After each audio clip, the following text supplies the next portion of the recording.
वेदों के भी उपवेद बनाए, धनुर्वेद, आयुर्वेद, गांधर्व वेद, पूरी संगीत की शिक्षा उसमें, ठीक है।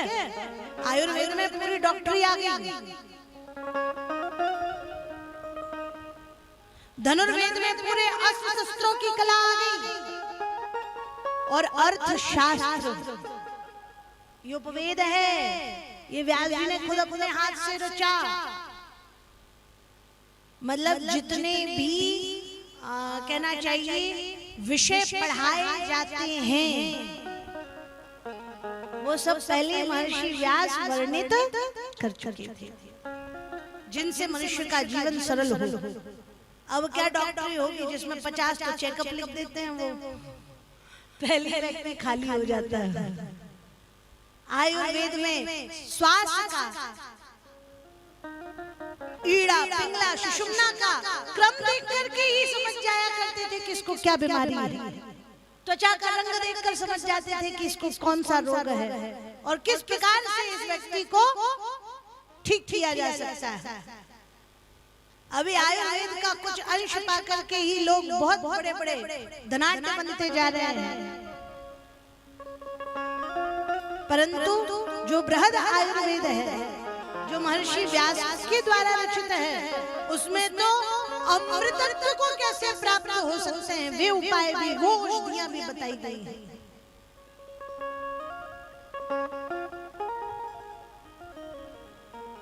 सारे शस्त्रों की कला केवल मन के संकल्प से बाणों का कैसे अनुसंधान किया जाता है, ब्रह्मास्त्र कैसे चलाया जाता है, और तमाम जितनी भी विद्याएं हैं केवल मंत्रों के प्रभाव से अस्त्र शस्त्रों का प्रयोग। अभी लोग कहते हैं कि हम लोग बहुत एडवांस हो गए हैं, परमाणु बम भी है, ड्रोन भी है, तमाम चीजें हैं, परंतु अभी भी वो अस्त्र शस्त्र आधुनिक विज्ञान नहीं बता पाया कि मन में संकल्प करो और बम फूट जाए। वो तो नहीं आया ना। अभी भी मशीनरी और लोगों की आवश्यकता पड़ती है। पहले मंत्रों से कार्य होता था, वो सब व्यास जी की सिद्धि थी। अर्थशास्त्र पर भी पूरा विवेचन, कैसे मनुष्य अपने जीवन को व्यवस्थित कर सकता है। तो ये सब उपवेद भी उन्होंने भली भांति अच्छे विस्तृत रूप से वर्णित किए। वेदांग उन्होंने वर्णित किए, शिक्षा, कल्प, निरुक्त, व्याकरण, ज्योतिष, भविष्य को देखने का भी सामर्थ्य, और छंद। तो ये 6 वेदांग भी उन्होंने वर्णित किए। फिर उसके बाद 18 महापुराणों की रचना की। अब यदि मैं किसी से पूछ लूं कि भैया 18 महापुराणों का नाम बताइए, आप लोगों में से बहुत प्रबुद्ध बैठे हुए हैं, फिर भी मैं दावे के साथ कह सकती हूँ कि एक सांस में 18 महापुराणों का नाम बताने वाला भी कोई विरला ही बैठा होगा यहाँ पे। और यदि कोई बैठा हो तो हाथ उठा दो, मैं उसको यहाँ से पुरस्कृत करना चाहूंगी।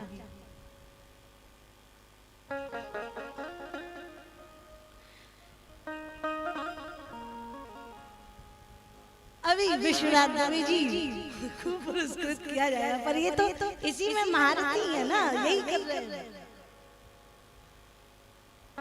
ये यही कर रहे हैं, इनका जीवन ही इसी में लग गया है। हम तो देख रहे हैं 2500 साल से यही कर रहे हैं।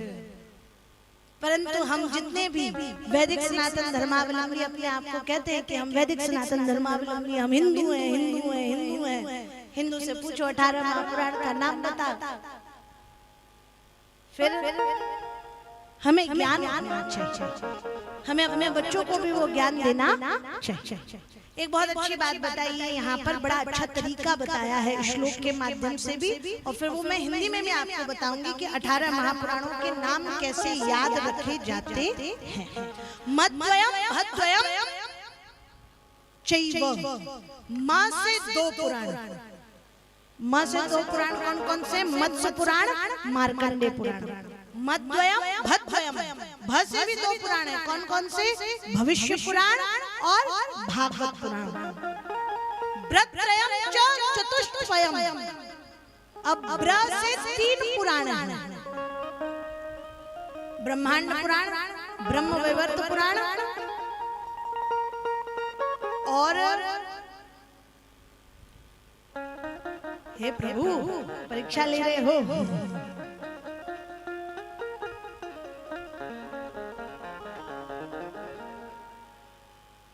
वह से 4 पुराण हैं, वरुण पुराण, वामन पुराण, वराह पुराण,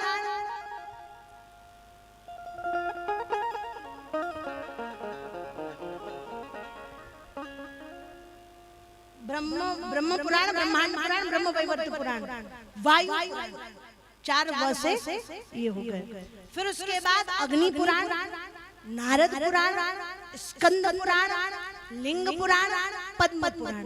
ये पूरे 18 महापुराण होते हैं। अब इन 18 महापुराणों का नाम लेने भर से पुण्य होता है और इन 18 महापुराणों की भीतर जो श्लोकों की संख्या है उसका भी वर्णन यहाँ पे नंदा पुराण के प्रथम अध्याय में किया गया है। केवल इनके श्रवण मात्र से ही पुण्य कहा है, इसलिए यहाँ पर सुत जी वर्णन कर रहे हैं। बोलो नंदा मैया की जय। सबसे पहला जो पुराण है ब्रह्म पुराण। उस ब्रह्म पुराण में 10,000 श्लोक हैं। पद्म पुराण में 55,000 श्लोक हैं। 2 ही पुराण में से इसमें 24,000 श्लोक वर्णित हैं। इसके अलावा 4 पर्वों में विभक्त, इसके अलावा 4 पर्वों में विभक्त 14,500 श्लोकों वाला भविष्य पुराण है, जिसमें पूरा भविष्य में क्या होगा यही वर्णित है। मार्कंडेय पुराण 9,000 श्लोकों से युक्त है। अग्नि पुराण 16,000 श्लोकों से युक्त है। नारद पुराण 25,000 श्लोकों वाला है। और भागवत, अब भागवत में भी जो वैष्णव है वो कहते हैं कि श्रीमद् भागवत जो है वह महापुराण है, वह भी 18,000 श्लोकों वाला है। और उसका जो उपपुराण बताते हैं वो देवी भागवत को बताते हैं। अच्छा, जो शाक्त हैं, देवी के भक्त हैं, वो फिर देवी भागवत को महापुराण कहते हैं और श्रीमद् भागवत विष्णु भागवत को उपपुराण बताते हैं। ये दोनों ही पुराण, मतलब भागवत कहिए या देवी भागवत कहिए, 18,000 श्लोकों वाले माने गए हैं। ब्रह्म वैवर्त पुराण में 10,000 श्लोक हैं। 10,000 श्लोकों का ग्रंथ है ब्रह्म वैवर्त पुराण। लिंग पुराण में 11,000 श्लोक हैं, 2 भागों में विरचित है। वराह पुराण में 24,000 श्लोक हैं। स्कंद पुराण में 81,000 श्लोक हैं, जो पहले आपको बता दिया गया। 7 खंडों में विभाजित है यह पुराण। वामन पुराण 10,000 श्लोकों वाला है और कूर्म पुराण 17,000 श्लोकों वाला है। मत्स्य पुराण 14,000 श्लोकों वाला है। गरुड़ पुराण में 19,000 श्लोकों का वर्णन किया गया है। गरुड़ पुराण भी महापुराण है। अच्छा, लोगों में ये भ्रांति है कि ये केवल मरने पर ही सुनाया जाता है, पर यहाँ पे ये भी वर्णित है कि ऐसा नहीं है। ये महापुराण है, ये हर समय सुनाने योग्य है। केवल मरने के बाद ही नहीं सुनाया जाता। गरुड़ पुराण किसी भी वक्त सुनाया जा सकता है। इसे भी एक पुराण है कि महापुराण है ना, तो उसको विधिवत अनुष्ठान के साथ सुनने का विधान बताया गया है। ब्रह्मांड पुराण 2 भागों में विभूषित है, 12,000 श्लोकों वाला है। ऐसे 18 महापुराण बताए गए हैं। अब इन 18 महापुराणों के उप पुराणों के भी नाम हम यहाँ पे इसलिए वर्णित कर रहे हैं क्योंकि आपको ये बात ध्यान रखनी कि श्रवण से ही पुण्य है। अच्छा, सोचो 18 महापुराण तो पढ़ नहीं सकते, 18 उप पुराण तो पढ़ नहीं सकते, कम से कम यही जान लो कि उनके नाम क्या क्या है।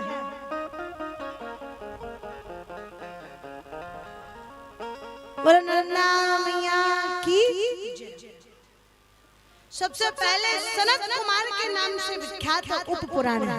अब ये पुराण बता रहे हैं, पहले महापुराण थे, अब ये उप पुराणों के नाम बता रहे हैं। तो सबसे पहला पुराण है सनत कुमार पुराण।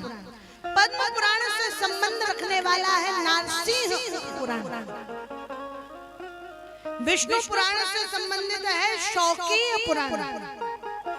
वायु पुराण का उप पुराण शिव पुराण भी है और बारहस्पत्य पुराण को भी